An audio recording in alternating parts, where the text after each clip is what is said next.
GMM ನ್ಯೂಸ್ಗೆ ಸ್ವಾಗತ.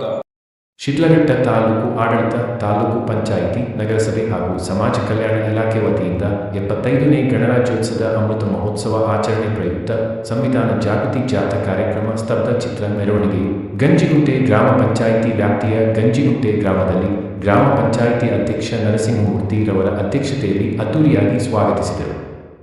ಕಾರ್ಯಕ್ರಮದ ಉದ್ಘಾಟನೆಯನ್ನು ಗ್ರಾಮ ಪಂಚಾಯಿತಿ ಅಧ್ಯಕ್ಷ ಜಿ ನರಸಿಂಹಮೂರ್ತಿ ರವರು ನೆರವೇರಿಸಿದರು. ನೀವು ಇಂಥ ಹುಡುಗಿನೇ ಹೊಡ್ಕೋಬೇಕು, ಸ್ಕೂಲ್ಗೆ ಹೋಗ್ಬೇಕಾದ್ರೆ ಇಂಥ ಹುಡುಗಿನೇ ಇಂಥ ಡ್ರೆಸ್ ಅನ್ನು ಹಾಕೊಂಡು ಹೋಗ್ಬೇಕು. ಡ್ರೆಸ್ ಕೋಡ್ನ ಇವತ್ತು ಅವರು ಸರ್ಕಾರಗಳು ನಿರ್ಮಾಣ ತೋರ್ಸಕ್ ಹೋಗ್ತಾ ಇದೆ ಅಂತ ಹೇಳಿದ್ರೆ ಆ ಸಂವಿಧಾನವನ್ನು ದಾಟಿ ಅವರು ಎಷ್ಟು ಮಟ್ಟಿಗೆ ಇವತ್ತು ನಮ್ಮ ಮೇಲೆ ಒಂದು ಧರ್ಮಾಂಧತೆಯನ್ನ ಆಚರಣೆ ಮಾಡ್ತಾ ಇದ್ದಾರೆ ಅಂತ ಯೋಚನೆ ಮಾಡಬೇಕಾಗಿದೆ. ಯಾಕಂದ್ರೆ ಇದು ಸರ್ವ ಧರ್ಮಗಳ ಬೀಡಾಗಿರೋದ್ರಿಂದ, ಸರ್ವ ಧರ್ಮಗಳು ಸಮಾನವಾಗಿರ್ತಕ್ಕಂಥ ಅವಕಾಶ ಇರೋದ್ರಿಂದ ಆ ಸರ್ವ ಧರ್ಮಗಳ ಅವಕಾಶವನ್ನು ನಾವು ಸಂವಿಧಾನದಲ್ಲಿ ನಾವು ನೋಡಬೇಕಾಗಿದೆ. ಸಂವಿಧಾನ ಇವತ್ತು ಭಾರತ ದೇಶಕ್ಕೆ ಏಕೈಕ ಗ್ರಂಥ. ಇವತ್ತು ನಾವು ಸತತ ಪೂರ್ವದಲ್ಲಿ ನೋಡೋದಾದ್ರೆ ಮಹಾಭಾರತ ನೋಡಿದ್ದೀವಿ, ರಾಮಾಯಣ ನೋಡಿದ್ದೀವಿ, ಕುರಾನ್ ನೋಡಿದ್ದೀವಿ, ಬೈಬಲ್ ನೋಡಿದ್ದೀವಿ, ಎಲ್ಲದರಲ್ಲೂ ನೋಡಿದ್ದೀವಿ. ಎಲ್ಲದರಲ್ಲೂ ಕೂಡ ತಾರತಮ್ಯ ಇದೆ. ಎಲ್ಲದರಲ್ಲೂ ಕೂಡ ನಾವು ಬೇಕಾದ್ರೆ ಓದ್ಕೊಂಡಿದ್ದೀವಿ, ಬೇಕಾದ್ರೆ ಓದಿ. ಎಲ್ಲದರಲ್ಲೂ ತಾರತಮ್ಯ ಇದೆ. ಒಂದು ಧರ್ಮದ ಬಗ್ಗೆ ತಾರತಮ್ಯ ಇದೆ, ಮಹಿಳೆಯರ ಬಗ್ಗೆ ತಾರತಮ್ಯ ಇದೆ. ಇಡೀ ಸಾವಿರಾರು ವರ್ಷಗಳ ಕಾಲ ಆಡಳಿತ ನಡೆಸಿರ್ತಕ್ಕಂಥ ರಾಜರುಗಳು ಒಬ್ಬ ಮಹಿಳೆಗೆ ಅವಕಾಶ ಕೊಡೋದಕ್ಕೆ ಸಾಧ್ಯ ಆಗಿಲ್ಲ. ಅದು 75 ವರ್ಷಗಳ ಈಚೆಗೆ ಮಹಿಳೆಯರಿಗೆ ಅವಕಾಶ ಇದೆ, ಓದೋದಕ್ಕೆ ಅವಕಾಶ ಇದೆ, ಆಡಳಿತ ನಡೆಸೋದಕ್ಕೆ ಅವಕಾಶ ಇದೆ, ಅಧಿಕಾರಗಳನ್ನು ನಡೆಸೋದಕ್ಕೆ ಅವಕಾಶ ಇದೆ. ಎಲ್ಲದರಲ್ಲೂ ಕೂಡ ಇವತ್ತು ಮಹಿಳೆಯರು ಇವತ್ತು ಸಮಾನವಾಗಿರ್ತಕ್ಕಂಥ ಸ್ಥಾನಮಾನ ಕೊಡಬೇಕಾದ್ರೆ ಅದು ಅಂಬೇಡ್ಕರ್ ಬರೆದಿರ್ತಕ್ಕಂಥ ಸಂವಿಧಾನದಲ್ಲಿ ಮಾತ್ರ ಸಿಗ್ತಾ ಇದೆ. ಅಂತ ಸಂವಿಧಾನವನ್ನು ಇವತ್ತು ಎಲ್ಲರೂ ಕೂಡ ಅರ್ಥಕೊಂಡು ಒಂದು ಪರಿಸ್ಥಿತಿ ನಿರ್ಮಾಣ ಆಗಿದೆ. ಯಾಕಂದ್ರೆ ಸಂವಿಧಾನವನ್ನ ಬೇರೆ ಬೇರೆ ರೀತಿ ಅರ್ಥೈಸ್ತಾ ಇದ್ದಾರೆ.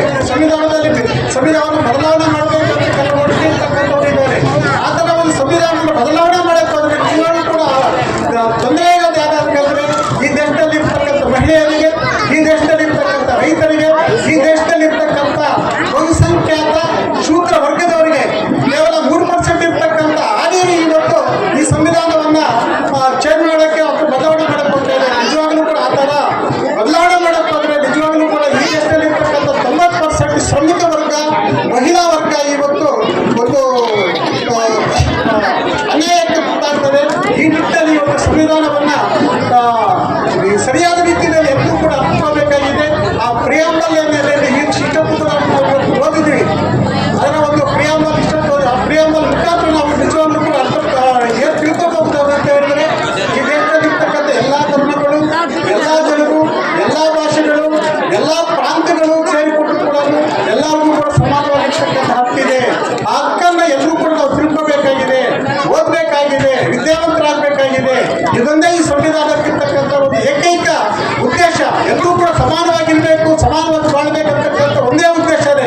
ಆ ಉದ್ದೇಶದಿಂದ ಎಲ್ಲರಿಗೂ ಕೂಡ ಪ್ರಾಂತವಾರು, ಜಾತಿವಾರು, ಧರ್ಮವಾರು ಎಲ್ಲರಿಗೂ ಕೂಡ ಯಾರು ತುಳಿತ ಒಪ್ಪಟ್ಟಿದ್ದಾರೆ ಅವರಿಗೆ ಮೀಸಲಾತಿ ಕೊಡೋದ್ರ ಮುಖಾಂತರ ಅವರನ್ನ ಅಭಿವೃದ್ಧಿಪಡಿಸೋದಕ್ಕೆ ಪ್ರಯತ್ನ ಪಟ್ಟಿದೆ ಹೊರತು ಯಾವುದೇ ರೀತಿಯಾಗಿರ್ತಕ್ಕಂಥ ಮೀಸಲಾತಿ ಅಂದ್ರೆ ಬರೀ SC STಗೋ ಅಥವಾ ಬರೀ ಮಹಿಳೆಯರಿಗೂ ಅಲ್ಲ.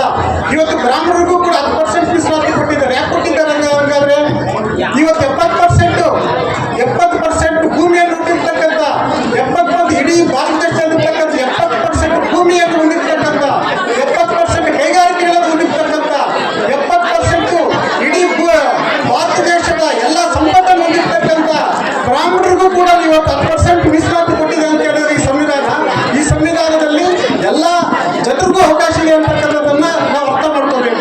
ಇದನ್ನೇ ಇವತ್ತು ನಾವು ಸಂವಿಧಾನದ ಬಗ್ಗೆ ನಾವು ಅರ್ಥ ಮಾಡ್ಕೋಬೇಕಾಗಿರ್ತಕ್ಕಂಥ ವಿಚಾರ. ಇದನ್ನೆಲ್ಲರೂ ಕೂಡ ಅರ್ಥ ಮಾಡ್ಕೊಳ್ಳೋಕೆ ಇವತ್ತು ಜನ ಸರ್ಕಾರ ಇವತ್ತು ಸಂವಿಧಾನವನ್ನ ಪ್ರತಿ ಗ್ರಾಮ ಮಟ್ಟದಲ್ಲಿ ಇರ್ತಕ್ಕಂಥ ಪ್ರತಿಯೊಬ್ಬರು ಕೂಡ ಆ ಸಂವಿಧಾನದ ಬಗ್ಗೆ ಅರ್ಥ ಮಾಡಿಕೊಂಡು ಸಂವಿಧಾನವನ್ನ ನಿಜವಾಗ್ಲೂ ಕೂಡ ಏನಿದೆ ಸಂವಿಧಾನದಲ್ಲಿ ಅಂತ ಅರ್ಥ ಮಾಡಿಕೊಂಡ್ರೆ ಆ ಸಂವಿಧಾನದ ಬಗ್ಗೆ ಮತ್ತೆ ಯಾರಾದರೂ ವಿರೋಧವಾಗಿ ಏನಾದರೂ ನಿರ್ಣಯಗಳು ತಗೊಂಡ್ರೆ ಅದನ್ನು ವಿರೋಧ ಮಾಡೋದಕ್ಕೆ ಅವಕಾಶ ಇರ್ತದೆ. ಪ್ರಜೆಗಳೇ ವಿರೋಧ ಮಾಡಬೇಕು, ಪ್ರಜೆಗಳೇ ಅದನ್ನ ಇವತ್ತು ರಕ್ಷಣೆ ಮಾಡಬೇಕಾಗಿದೆ ಈ ಸಂವಿಧಾನವನ್ನ. ಇವತ್ತು ಸರ್ಕಾರಗಳು ನಾವೇನು ಓಟ್ ಹಾಕಿ ಕಳಿಸ್ತೀವಿ, ಯಾವುದೋ ಒಂದು ದುಡ್ಡಿಗೋ ಅಥವಾ ಹಣಕ್ಕೋ ಅಥವಾ ಸಾರಾಯಿಗೋ ಅಥವಾ ಯಾವುದೋ ಒಂದು ಆಮಿಷಕ್ಕೆ ನಾವು ಓಟ್ ಹಾಕಿ ನಾವು ಕಳಿಸ್ತಾ ಇದ್ರೆ ಆ ಒಟ್ಟು ತಗೊಂಡೋಗಿರ್ತಕ್ಕಂಥ ಸರ್ಕಾರಗಳು ಏನ್ ಮಾಡ್ತಾ ಇದೆ ಅಂತ ಹೇಳಿದ್ರೆ ಆ ಓಟ್ ಹಾಕಿರ್ತಕ್ಕಂಥ ಜನರ ಮೇಲೆ ಇವತ್ತು ಸವಾಲು ಮಾಡಿ ಈ ಸಂವಿಧಾನವನ್ನ ಬದಲಾವಣೆ ಮಾಡೋದ್ರ ಮುಖಾಂತರ ಅಥವಾ ಸಂವಿಧಾನವನ್ನು ತಿದ್ದುಪಡಿ ಮಾಡೋದ್ರ ಮುಖಾಂತರ ಈ ದೇಶಕ್ಕೆ ಒಂದು ದರಿದ್ರವನ್ನ, ಒಂದು ಜಾತಿ ಪದ್ಧತಿಯನ್ನ, ಒಂದು ಧರ್ಮ ಅಂಧಶ್ರದ್ಧೆಯನ್ನ ಇವತ್ತು ಮತ್ತೆ ಒಂದು ಸ್ಥಾಪನೆ ಮಾಡಬೇಕು ಇವತ್ತು ಸರ್ಕಾರದ ಪ್ರಯತ್ನ ಮಾಡ್ತಾ ಇದೆ. ಯಾಕಂದ್ರೆ ನೀವು ನೋಡ್ತಾ ಇದ್ದೀರಾ, ಈ ನಡುವೆ ನೋಡ್ತಾ ಇದ್ದೀರಾ, ಏನು ಈ ಧರ್ಮಗಳ ಬಗ್ಗೆ ಒಂದು ಈ ದೇಶದಲ್ಲಿ ಇರ್ತಕ್ಕಂಥ ಧರ್ಮಗಳು ಸುಮಾರು ಧರ್ಮಗಳಿದ್ದಾವೆ. ಹಿಂದೂ ಧರ್ಮ ಇದೆ, ಮುಸ್ಲಿಂ ಧರ್ಮ ಇದೆ, ಸಿಖ್ ಧರ್ಮ ಇದೆ, ಕ್ರೈಸ್ತ ಧರ್ಮ ಇದೆ, ಬೌದ್ಧ ಧರ್ಮ ಇದೆ. ಎಲ್ಲ ಧರ್ಮಗಳು ಇದ್ರೂ ಕೂಡ ಎಲ್ಲರಿಗೂ ಸಮಾನ ಅವಕಾಶ ಇದ್ರೂ ಕೂಡ ಇಲ್ಲಿ ಕೇವಲ ಏನಾಗ್ತದೆ ಅಂತ ಹೇಳಿದ್ರೆ ಈ ದೇಶ ಇದು ಒಳ್ಳೆಯ ಧರ್ಮದ್ದು ಈ ದೇಶ ಅಂತ ಹೇಳುವ ಒಂದು ಸ್ಲೋಗನ್ ಕೂಡ ಇವತ್ತು ನಾವು ನೋಡ್ತಾ ಇದ್ದೀವಿ. ಯಾಕಂದ್ರೆ ನಾನು ಒಬ್ಬ ಹಿಂದೂವಾಗಿ ಈ ದೇಶ ನಮ್ದು ಅಂತ ಹೇಳಕ್ಕಾಗಲ್ಲ. ಈ ದೇಶ ಎಲ್ಲಾರ್ದು. ನಾನು ಹಿಂದೂ ದೇಶದವನಾಗಿ ಈ ದೇಶ ಹಿಂದೂ ದೇಶ ಅಂತ ನಾವು ಯಾರು ಹೇಳಕ್ ಸಾಧ್ಯ ಆಗಲ್ಲ. ಎಲ್ಲ ಧರ್ಮಗಳ ದೇಶ ಅಂತ ಹೇಳ್ಬಿಟ್ಟು ಇವತ್ತು ನಮ್ಮ ಸಂವಿಧಾನ ಒಂದು ಘೋಷಣೆ ಮಾಡಿದೆ. ಆ ಘೋಷಣೆಯನ್ನು ನಾವು ಇವತ್ತು ಕಾಪಾಡ್ಕೋಬೇಕಾಗಿದೆ. ನಮ್ಮ ಒಂದೇ ಧರ್ಮದ ದೇಶವಲ್ಲ ಇದು, ಸರ್ವ ಧರ್ಮಗಳ ದೇಶ ಅಂತಕ್ಕಂಥ ಒಂದು ಮಾತನ್ನ ಇವತ್ತು ಸಂವಿಧಾನ ಏನು ಪ್ರಚಾರ ಮಾಡಿದೆ, ಅದನ್ನು ಏನು ಘೋಷಣೆ ಮಾಡಿದೆ, ಅದನ್ನು ಉಳಿಸಿಕೊಳ್ತಕ್ಕಂಥ ಕೆಲಸ ಇವತ್ತು ನಾವು ಮಾಡಬೇಕಾಗಿರೋದ್ರಿಂದ ಈ ಸಂವಿಧಾನವನ್ನ ಇವತ್ತು ಹಳ್ಳಿ ಮಟ್ಟದಲ್ಲಿ ಒಂದು ನಾವು ಈ ಸಂವಿಧಾನದ ಬಗ್ಗೆ ವಿಚಾರಗಳ ಬಗ್ಗೆ ಹಳ್ಳಿ ಮಟ್ಟದಲ್ಲಿ ಚರ್ಚೆ ಆಗಲಿ ಅಂತ ಹೇಳ್ಬಿಟ್ಟು ಇವತ್ತು ಸಂವಿಧಾನ ಜಾಗೃತಿ ಸಭೆಯನ್ನು ಇವತ್ತು ನಾವು ಈ ಒಂದು ಸರ್ಕಾರದ ಆದೇಶದ ಪ್ರಕಾರ ಇವತ್ತು ಈ ಕಾರ್ಯಕ್ರಮವನ್ನು ನಡೆಸ್ತಾ ಇದ್ದೀವಿ. దేశమంటే మట్టి కాదు, దేశమంటే మట్టి కాదు, దేశమంటే మనుషులు. ದೇಶ ಅಂದ್ರೆ ಬರೀ ಮಣ್ಣು ಕಲ್ಲು ಅಲ್ಲ. ದೇಶ ಅಂತ ಹೇಳಿದ್ರೆ ಮನುಷ್ಯರು, ಮಾನವತ್ವ, ವಿಶ್ವ ಮಾನವತೆ. ಆ ವಿಶ್ವ ಮಾನವತೆಯನ್ನ ಸಾರ್ತಕ್ಕಂಥ ದೃಷ್ಟಿಯಲ್ಲಿ ಈ ಸಂವಿಧಾನವನ್ನ ರಚನೆ ಮಾಡಿರ್ತಕ್ಕಂಥದ್ದು ಬಹಳ ಶ್ಲಾಘನೀಯವಾಗಿರ್ತಕ್ಕಂಥದ್ದು. ಆ ಪ್ರಕಾರವಾಗಿ ನಾವು ಹಿನ್ನೆಲೆಯನ್ನು ಗಮನಿಸಿದಾಗ 1946 ಡಿಸೆಂಬರ್ 9ನೇ ತಾರೀಕು ಮೊದಲ ಸಭೆ ಸೇರುತ್ತೆ. ಆ ಮೊದಲ ಸಭೆಯಲ್ಲಿ ಸರಿಸುಮಾರು 389 ಜನ ಸದಸ್ಯರನ್ನ ಆಯ್ಕೆ ಮಾಡ್ತಾರೆ. ಅಲ್ಲೇ ಹಿರಿಯರಾಗಿರ್ತಕ್ಕಂಥ ಸಚ್ಚಿದಾನಂದ ಸಿನ್ಹಾರವರನ್ನ ಅಧ್ಯಕ್ಷರನ್ನಾಗಿ ಆಯ್ಕೆ ಮಾಡ್ತಾರೆ. ಅವರು ಹಂಗಾಮಿ ಅಧ್ಯಕ್ಷರಾಗಿ ಕಾರ್ಯಭಾರವನ್ನು ವಹಿಸ್ತಾರೆ. ಎರಡನೇ ಸಭೆ 1946 ಡಿಸೆಂಬರ್ 11ನೇ ತಾರೀಕು ಜರುಗತಕ್ಕಂಥದ್ದು. ಆ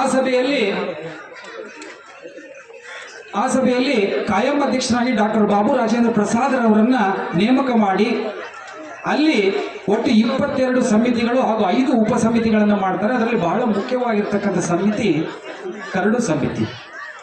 ಆ ಕರಡು ಸಮಿತಿಯಲ್ಲಿ ನಮಗೆ ಗೊತ್ತಿರೋ ಹಾಗೆ ಟಿ ಕೃಷ್ಣಮಾಚಾರ್ಯ ಅವರು ಹಾಗೂ ಕೆ ಮುನ್ಷಿರವರು, ಮಾಧವರಾವ್ರವರು, ಮೊಹಮ್ಮದ್ ಸಾದುಲ್ಲಾರ್ ಅವರು, ಗೋಪಾಲ್ ಕೃಷ್ಣ ಅಯ್ಯರ್ ಅವರು, ಇವರೆಲ್ಲರೂ ಇರ್ತಾರೆ. ಅದರ ಜೊತೆಗೆ ಡಾಕ್ಟರ್ BR ಅಂಬೇಡ್ಕರ್ ಅವರು ಇರ್ತಾರೆ. ಡಾಕ್ಟರ್ BR ಅಂಬೇಡ್ಕರ್ ಅವರನ್ನ ಈ ಸಂವಿಧಾನ ಕರಡು ಸಮಿತಿಯ ಅಧ್ಯಕ್ಷನಾಗಿ ನೇಮಕ ಮಾಡ್ತಾರೆ. ಅಲ್ಲಿ ಅನೇಕ ತೊಡರುಗಳು ಬರುತ್ತೆ, ಅನೇಕ ಅಡೆತಡೆಗಳು ಬರುತ್ತೆ. ಈ ಅಡೆತಡೆಗಳು ಬಂದಾಗ ಆ ವ್ಯಕ್ತಿಯ ನಿಜವಾದ ಸಾಮರ್ಥ್ಯ ಆಚೆ ಬರುತ್ತೆ ಅನ್ನೋದಕ್ಕೆ ಈ ಅಂಬೇಡ್ಕರ್ ಅವರು ಸಾಕ್ಷಿ. ಆ ಎಲ್ಲ ಅಡೆತಡೆಗಳನ್ನ ದಾಟಿಬಿಟ್ಟು ಸರಿಸುಮಾರು 2 ವರ್ಷ 11 ತಿಂಗಳು 18 ದಿನಗಳ ಸುದೀರ್ಘ ಅವಧಿಯ ಒಂದು ಕಾಲಾವಧಿಯನ್ನು ತೆಗೆದುಕೊಂಡು ಭಾರತದ ಬಹುಜನ ಸಂಸ್ಕೃತಿ ಇರ್ತಕ್ಕಂಥ ಭಾರತಕ್ಕೆ ಮೆಚ್ಚತಕ್ಕಂಥ ಒಂದು ಸಂವಿಧಾನವನ್ನು ರಚನೆ ಮಾಡ್ತಾರೆ. 1949 ನವೆಂಬರ್ 26ನೇ ತಾರೀಕು ಅದನ್ನು ಈ ಒಂದು ರಚನಾ ಸಮಿತಿಯ ಮುಂದೆ ಮಂಡಿಸಿ ಸರ್ವಾನುಮತದಿಂದ ಅನೇಕ ಅಭಿಪ್ರಾಯಗಳನ್ನು ತೆಗೆದುಕೊಳ್ತಾರೆ, ಅನೇಕ ವಿಚಾರಧಾರೆಗಳನ್ನು ಮಂಡಿಸ್ತಾರೆ. ಎಲ್ಲವನ್ನು ನೋಡಿಬಿಟ್ಟು ನವೆಂಬರ್ 26ನೇ ತಾರೀಕು ಅದನ್ನು ಅಂಗೀಕರಿಸ್ತಕ್ಕಂಥ ಕೆಲಸ ಆಗಿದೆ. ಅಂಗೀಕಾರ ಆದ ದಿನವನ್ನು ಕಾನೂನು ದಿನ ಅಂತೇಳಿ ಆಚರಣೆ ಮಾಡ್ಕೊಳ್ತಾ ಬರ್ತಾ ಇರ್ತಾರೆ. 2015ರಲ್ಲಿ ಡಾಕ್ಟರ್ BR ಅಂಬೇಡ್ಕರ್ ಅವರ 125ನೇ ಜನ್ಮ ದಿನಾಚರಣೆಯ ಪ್ರಯುಕ್ತ ಈ ಒಂದು ನವೆಂಬರ್ 26ನೇ ದಿನಾಂಕ, ನವೆಂಬರ್ 26ನ್ನ ಸಂವಿಧಾನದ ದಿನ ಅಂಥೇಳಿ ಆಚರಣೆ ಮಾಡ್ತಾ ಬರ್ತಾರೆ. ಅದಾದ ನಂತರದಲ್ಲಿ ಜನವರಿ 26, 1950 ಸಂವಿಧಾನ ಜಾರಿಗೆ ಬರುತ್ತೆ. ಆ ಜಾರಿಗೆ ಬಂದಂಥ ದಿನವನ್ನು ಪ್ರತಿ ವರ್ಷ ಗಣರಾಜ್ಯ ದಿನವಾಗಿ ನಾವೆಲ್ಲರೂ ಸಹ ಸಡಗರ ಸಂಭ್ರಮದಿಂದ ಆಚರಣೆ ಮಾಡ್ಕೊಳ್ತಾ ಬಂದಿರತಕ್ಕಂಥದ್ದು ನಮಗೆಲ್ಲರಿಗೂ ಸಹ ತಿಳಿದಿರ್ತಕ್ಕಂಥ ವಿಚಾರ.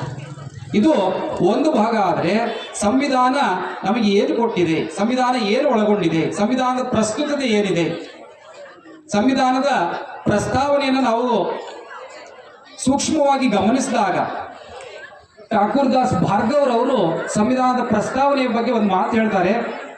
ಈ ಸಂವಿಧಾನದ ಪ್ರಸ್ತಾವನೆ ಒಂದು ರೀತಿಯ ಸಂವಿಧಾನದ ಆತ್ಮ ಇದ್ದ ಹಾಗೆ. ಇದು ಸಂವಿಧಾನದ ಯೋಗ್ಯತೆಯನ್ನ ಅಳೆಯಲಿಕ್ಕೆ ಇರ್ತಕ್ಕಂಥ ಒಂದು ಅಳತೆಗೋಲು. ನಾವು ಅನ್ನ ಬೆಂದಿದೆನೋ ಇಲ್ವೋ ಅಂತೇಳಿ ಯಾವ ರೀತಿ ಒಂದು ಅಗಳ ಅನ್ನವನ್ನ ಪರೀಕ್ಷೆ ಮಾಡಿ ಚೆಕ್ ಮಾಡ್ತೀವೋ ಅದೇ ರೀತಿ ಈ ಒಂದು ಪ್ರಸ್ತಾವನೆ ಅಂತಕ್ಕಂಥದ್ದು ಭಾರತ ದೇಶದ ದೃಷ್ಟಿಕೋನ ಏನಿದೆ, ಭಾರತದ ಭವಿಷ್ಯದ ವಿಚಾರ ಏನಿದೆ, ಭಾರತ ಯಾವ ರೀತಿಯ ಮಾನದಂಡಗಳನ್ನು ಒಳಗೊಂಡಿದೆ ಅಂತಕ್ಕಂಥ ಸಮಗ್ರವಾಗಿರ್ತಕ್ಕಂಥ ಸಂಕ್ಷಿಪ್ತವಾಗಿರ್ತಕ್ಕಂಥ ವಿವರಣೆಯನ್ನು ಕೊಡ್ತಕ್ಕಂಥದ್ದು. ಇಲ್ಲಿ ನೋಡಿ, ಒಂದೇ ಸಾಲು, ಮೊದಲ ಸಾಲು ನಮ್ಮ ಮೇಡಮ್ ಅವರೆಲ್ಲರೂ ಸಹ ಪ್ರತಿಜ್ಞೆಯನ್ನ ಮಾಡಿಸಿದೆ ನಿಮಗೆ. ಮೊದಲನೇ ಸಾಲು ಭಾರತದ ಜನಗಳಾದ ನಾವು, ಎಷ್ಟು ಸೊಗಸಾಗಿದೆ ನೋಡಿ. ಭಾರತದ ಜನಗಳಾದ ನಾವು. ಆ ಸಮಯದಲ್ಲಿ ಸರಿಸುಮಾರು 39 ಕೋಟಿ ಜನ ಇದೆ. ನಾವೆಲ್ಲರೂ ಭಾರತದ ಜನಗಳಾದ ನಾವು ಈ ಭಾರತವನ್ನ ಸಾರ್ವಭೌಮ, ಸಮಾಜವಾದಿ, ಸರ್ವಧರ್ಮ ಸಮಭಾವದ ಪ್ರಜಾಸತ್ತಾತ್ಮಕ ಗಣರಾಜ್ಯವಾಗಿ ರೂಪಿಸಬೇಕು ಎಂಬಂತ ಅಂಶ.